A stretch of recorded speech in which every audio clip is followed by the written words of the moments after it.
Welcome to the Life Well Led podcast, everybody. Today I have a special guest. Her name is Lekhana Reddy. Miss Reddy, how are you today? I'm good, Eric. Thank you so much for being here. She has her own company, Storytelling by Data, and is featured here very well in the Dallas Metroplex and online with how many followers was it again? About 150,000 over Wow.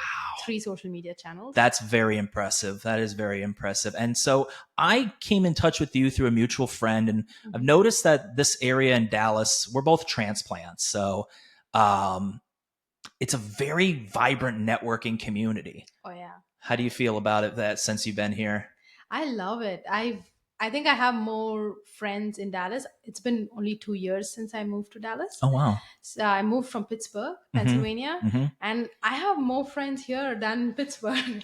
So That's funny you say that. It's been 2 years, but because of the environment in which everybody seems welcoming, and I think mhm, they genuinely are, like right. welcoming, inviting, and wanting to help you, it's Hmm. easy to build relationships here. Right. I think it's the sun that makes everyone do it. That's it, because I'm from the Northeast too, and that cold and that gray sky, Hmm. you just become a little less friendly. Yeah.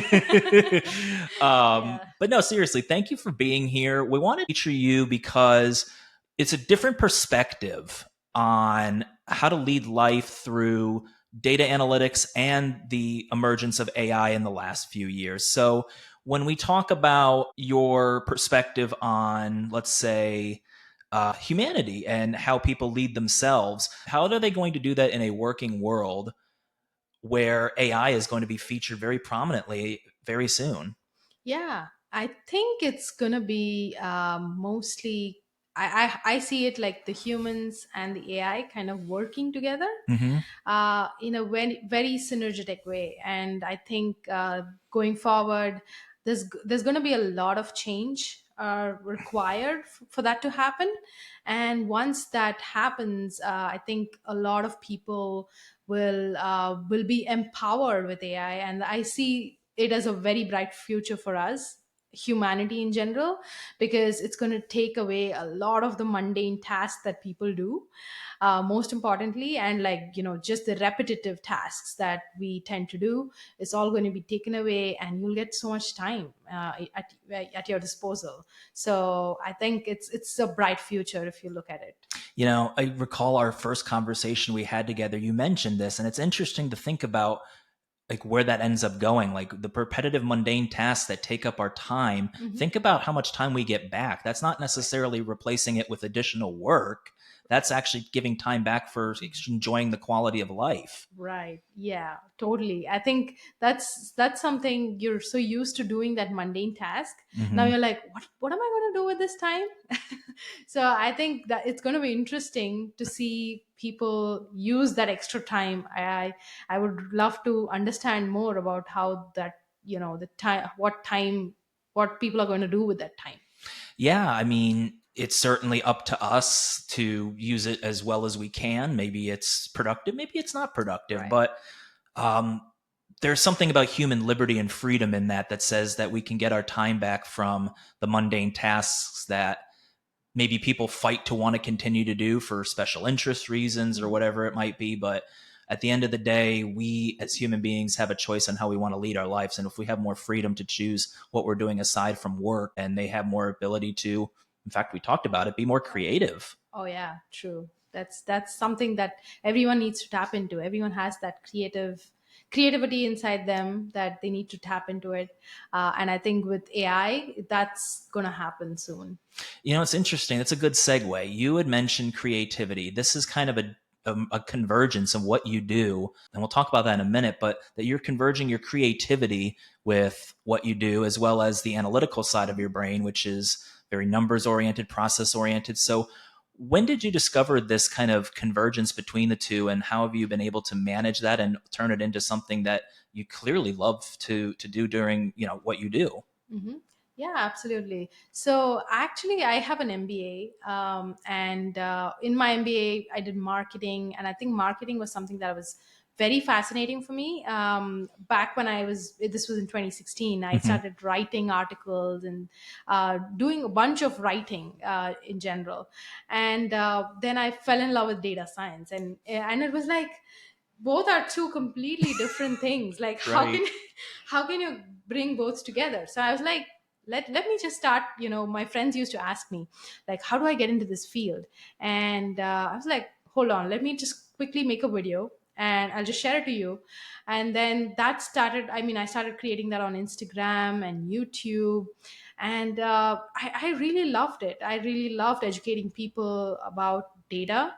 And it's a complex thing because especially data science, right? Right. It has a lot of mathematics that's involved, and I loved breaking it down into simplest ways so anyone can understand.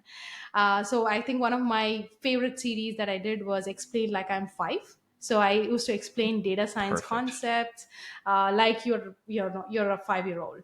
So yeah, breaking it down to very simple pieces. That was my favorite thing to do.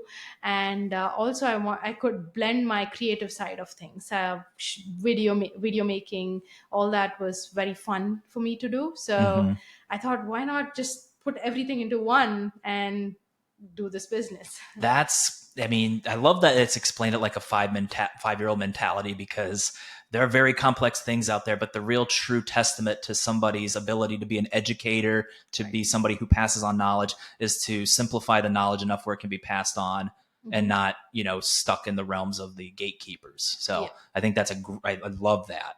But you made a great segue too, which is now that you have a business, you're an entrepreneur as well as myself, and you found a way to create a life where you're able to not only be in the numbers and into the data, but also be able to use your creative side and help people with branding as well as your own social media presence. So tell me a little bit more about what you do for clients. Mhm. Sure. So I help startups with their digital marketing and data strategy. And I've been working also with brands like Coursera, edX on their brand partnership side of things. So I have a bunch of things going on. So always on the go. So yeah. That's fantastic. And so you found the ability to, again, merge those passions and bring Right. it to where you can actually make a living off of it. What do you think is outside of just the business side of it? Let's think of it from a social responsibility or a social or community impact standpoint. What would you like to see in your business or your time outside of your business with what your given gifts are? Yeah, I think one of the a gift I would say is like I'm very passionate about education and helping people upskill and reskill in AI. And looking at the future, I think one of the most important things is like anyone who's just doing or even like the most basic job needs to upskill themselves in AI. And I'm really passionate about that. So I really love helping people, especially in the field of AI and educating people in that space. So that's Absolutely. I mean, you're right. It's going to be part of our everyday life. right. Just like we had the internet as part of our everyday life and times before that with other technology, it's going to be essential. And on my side of things, I like to think that that time to be creative also in a professional setting might be, how do you upskill the soft skill side as Right. well? So being able to upskill in AI gives you more time eventually to Hmm. automate mundane tasks, automate more technical tasks, and work on more creative outlets and being more sometimes human elements Hmm. in what you do. And so I think that that actually, like you said earlier on, was how does humanity and AI work hand in hand? What are your thoughts on that as far as how humanity and AI work hand in hand in terms of professional development? Hmm. Sure. Yeah. So I think this question was asked recently. One of my follower on Instagram too asked me this, like, what's going to happen? Especially how is AI and, like, let's say a data analyst going to work together? Yeah. And I think my answer for that is, I think all the mundane tasks, like the repetitive tasks, are going to be taken care by AI. Hmm. And once that layer is kind of sorted with AI, the human comes in when you are actually kind of interacting with others. So there's a lot of change, like people management, Hmm. people interaction, a lot of storytelling, which only humans can do. And I think this is the emotional part of it, Wow, good point. and the emotional part of it, and that's where humans excel. Emotional and the creativity part of it, that's when humans come in. So I think that's how it's gonna be in the future. Hmm. All the like the automations, the logical and the analytical side of things are going to be taken care by bots and AI. Yeah.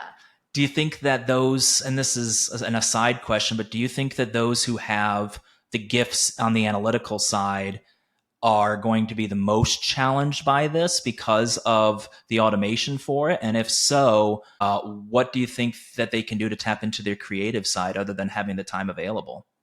Yeah, I think so. Strangely, I've seen a lot of analytical people actually over the course of their like life. They kind of get into creative aspects as well. Okay. So I feel every software or an analytical person has a creative side to them. It's just that you need to have time to use it. Yes. So I think that's how I see it grow. Yeah. Interesting. So you have more time for the creative and you lose some of the automate because of automation to the analytical side. Mhm. But then how do you feed the analytical side? I guess my thought with that be is that you're overseeing the work of the AI, that you're Yeah. not necessarily in the mundane task of days and weeks of producing, you know, actual product and Mhm. service, but overseeing the automation process for error and Right. being able to meet customer demands or client demands based on tweaks and changes here and there. Right. So I don't know. What are your thoughts? Yeah. So actually, it's good you brought that up because I have been trying to automate my own content system. So I'm like building this content bot that can Hmm. kind of help me with my writing style and all that stuff, even creating like pictures, graphics, and things like that. So if you think about it, like I'm going to be overseeing that bot. So Yeah. I'm not going to be doing anything. Like I can automate this bot to actually post my posts on social media, so I don't have to do all the mundane tasks every Right. single day. So I think that's how I think will it would be interesting. Think of the Yeah. parallels to that in human existence. Like the invention of the wheel made all of those mundane tasks of physical labor and carrying so much easier, but it never took away the ability to actually lift a finger to do something. In this Right. case, you're just that progression becomes okay, I don't have to do nearly as much, but I'm still having to have the responsibility and the purpose and drive to build something. So Mhm. engineers are not software engineers, physical engineers, civil engineers. There's a CAD process for some of them or the mapping for it, but there's still parts of it that they have to oversee as they build those products and services. Right. So that's fantastic. We'll get closer to wrapping up, but I wanted to know, and for our audience to know, when it comes to uh, living a life well led, Mhm. when it comes to what we've talked about today, if that integrates at all, what does a life well led mean to you? For me, life well led, I think, is it comes from ikigai, I guess. Finding your passions and finding your purpose, and also something that makes money. So, integrating everything and finding something that you really love and enjoy to do. I think that's a life well led for me. And also embracing that with slowness. I think that's something that I've been trying to inculcate lately. Okay. Just kind of slow living, Yep. where I don't need to kind of have these endless number of to-do lists, Hmm. and kind of being mindful about how I intentionally pack my day with things, and that I love that. That's yeah. very not modern. Hmm. It's almost going back to a way of life that we used to have in different cultures too, and some Right. still do in Europe, and I'm not sure about Asia and other countries, but enjoying intentionality and Yeah. presence in the moment. Hmm. You know, having a cup of coffee not to fuel up your Yeah. day, but to sit and enjoy the actual pleasures of a good cup of coffee and a Right. book and a conversation, not, you know, emails on your phone and having music in your AirPods and doing three different things at once to actually enjoy the moment of coffee, Mm-hmm. maybe a book, maybe a conversation with it, just not stacking those things up. Yeah, absolutely. Yeah. And then finding your passion is an amazing thing. Like that's the beauty of entrepreneurship, that we Mm-hmm. have the ability to find that passion to do it.